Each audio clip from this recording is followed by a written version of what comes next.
কিরে বিরু, বসে আছিস? চ তাড়াতাড়ি খেলা দেখাতে যাব গ্রামে। একটা পয়সাও নেই আমার হাতে, চল তাড়াতাড়ি।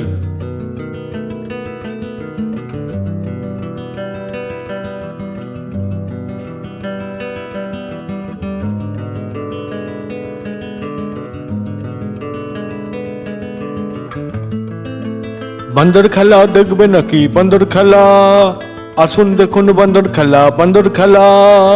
বান্দর খেলা দেখবে নাকি? বান্দর খেলা আসুন দেখুন, দেখুন দেখুন বান্দর খেলা। আমার বীরু দেখায় খেলা, দেখায় খেলা। আসুন দেখুন বান্দর খেলা, বান্দর খেলা। বাবা, আপনাকে কখন যে বাজারের ব্যাগটা দিয়েছি, এখনো আপনি বেরোলেন না বাজার করতে। কখন রান্না হবে? ঘরে যে বসে আছেন, বাজারগুলো কে আনবে? এই বুড়ো বয়সে বসে বসে খাচ্ছেন আমাদের ঘরে বসে। তাড়াতাড়ি যান, বাজারগুলো নিয়ে আসুন, তাড়াতাড়ি যান।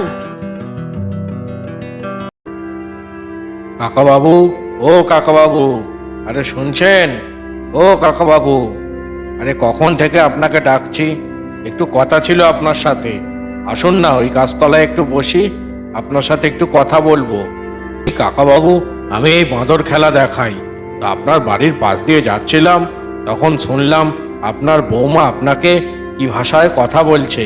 তাই ভাবলাম কাকাবাবুর সাথে একটু কথা বলি। কি আর বলবো বাবু, ঘরের কথা কি আর বাইরের লোককে বলা যায়? দেখে আমার সত্যি খুব খারাপ লাগলো কাকাবাবু। আপনি আমার বাবার বয়সী, আর আপনি যা ছেঁড়া জামা কাপড় পরে আছেন। আচ্ছা কাকাবাবু, আপনার ছেলে কিছু বলে না এই বিষয়ে আপনার বৌমাকে? বলে বাবু, তবে বৌমাকে না, আমাকে। আমার যা জমি জমা ছিল আমার ওই ছেলে সব লিখিয়ে নিয়েছে। আর এখন আমার ওপর কি অত্যাচারটা না করে গো! আমাকে খেতে দেয় না ভালোভাবে, জানো? কাকাবাবু, আমি যখন পরের বার আবার এদিকে আসবো, আপনার জন্য একটা নতুন পাঞ্জাবি কিনে আনবো। ঠিক আছে কাকাবাবু, আজ তাহলে আমি চলি। যান, আপনি আবার বাজার যান, না হলে বৌমা আবার রাগ করবে। যান।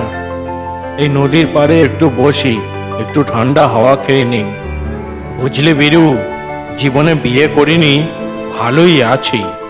তোর মতো অবলা জন্তুকে নিয়ে আমি আমার জীবন কাটিয়ে দিতে পারবো।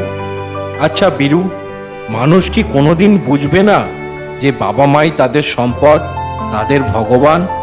বোধহয় বোঝে না, বল বীরু। তাই তারা মাটির ভগবানকে পুজো করে, আর রক্ত মাংসে করা ভগবানকে তারা তাচ্ছিল্য করে। এ সমাজ যে কবে পরিবর্তন হবে বীরু, কে জানে।